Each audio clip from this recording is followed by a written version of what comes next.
తాజా అంశాన్ని చూస్తున్నాం. హైదరాబాద్ జలసౌధలో గోదావరి నది యాజమాన్య బోర్డు సమావేశమైంది. ఈ భేటీకి సంబంధించిన వివరాలు మా ప్రతినిధి రఘువర్ధన్ తెలుసుకుందాం. రఘువర్ధన్, చెప్పండి, జీఆర్ఎంబీ సమావేశం ప్రధాన అజెండా ఏంటి?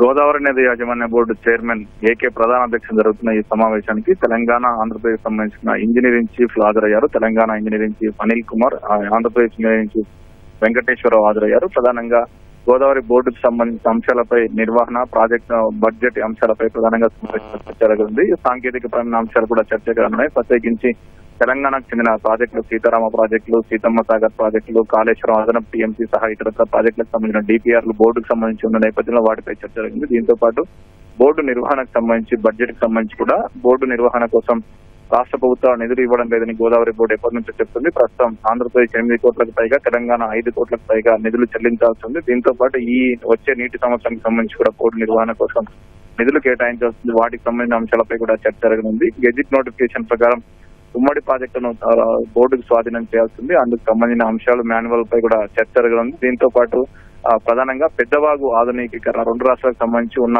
ఉమ్మడి ప్రాజెక్టు పెద్దవాగు ప్రాజెక్టుకు సంబంధించి గత వరదల సమయంలో కొట్టుకుపోయిన నేపథ్యంలో వాటికి సంబంధించిన ఆధునీకరణ పనులు చేపట్టాల్సి ఉంది. తాత్కాలిక మరమ్మతులు చేపట్టినప్పటికీ కూడా శాశ్వత ప్రాతిపదికన మరమ్మతులు చేసేందుకు తీసుకోవాల్సిన అంశంపై కూడా సమావేశం చర్చ జరిగింది. కీలకంగా గోదావరి బనకచెర్ల ప్రాజెక్టు అంశం కూడా సమావేశంలో చర్చకు రానుంది.